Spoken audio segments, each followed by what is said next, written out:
When the idea of this YMCA first took root years ago, one of the needs that the community said is a community center for all ages, for kids up to senior citizens.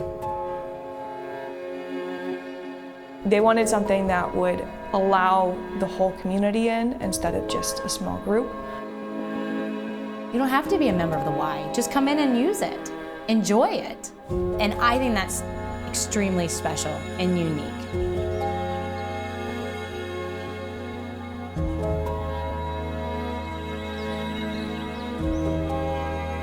You know, we were all set to launch our marketing campaign, and that was going to happen in early 2020.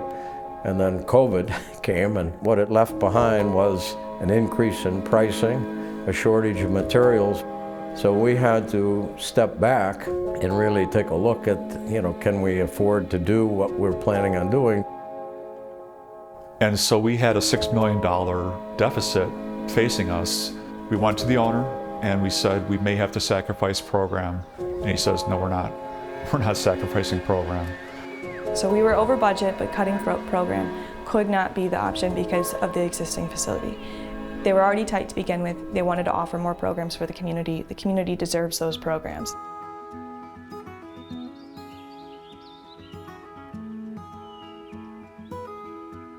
Switching to precast was a major thing that helped us save a lot of money. We felt confident that we could work with the precasters to make sure that we could do a completely precast building, but it not read like a cold warehouse.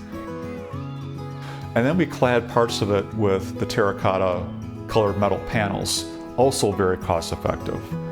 That played homage to the terracotta brick that you see as an architectural thread that ties a lot of the community buildings downtown together.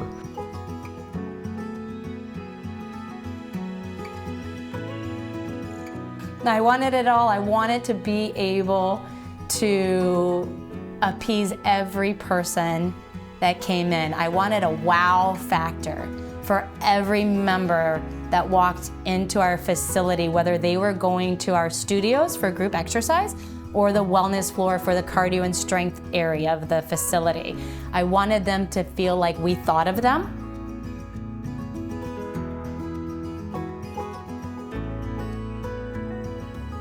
When you look at the donor wall for this project in the main spine of the building, it's filled with names and organizations. It wasn't only grants that were at the federal level and on the state level, it was people's personal money.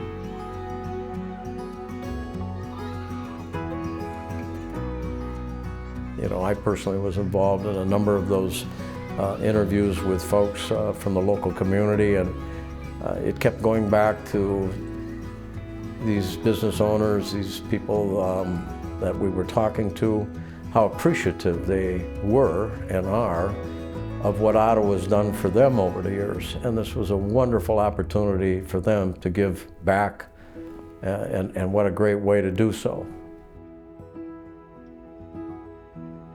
We kind of helped try and find those moments during construction that you could bring the donors back in. The thought was, if the donors are able to then see the progress and know that they were involved and that they were valued, it wasn't just like, hey, can we have your money and build this building? But it was more so, can you help us with this project and we want you to be involved.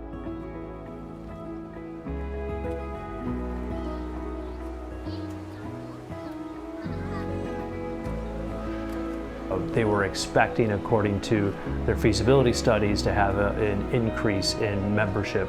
They blew past all of those expectations within the first weeks of the place being open, and it's been wildly successful.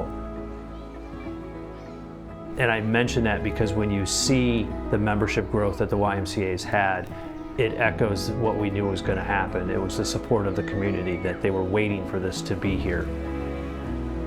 Seeing it actually built and seeing all of the people that come into it, it's not just a million little lines. This is a place that people will inhabit for decades and make memories and make friends. Working out's not always the best, but if they're excited to do it because of where they're doing it, then I think that's a win.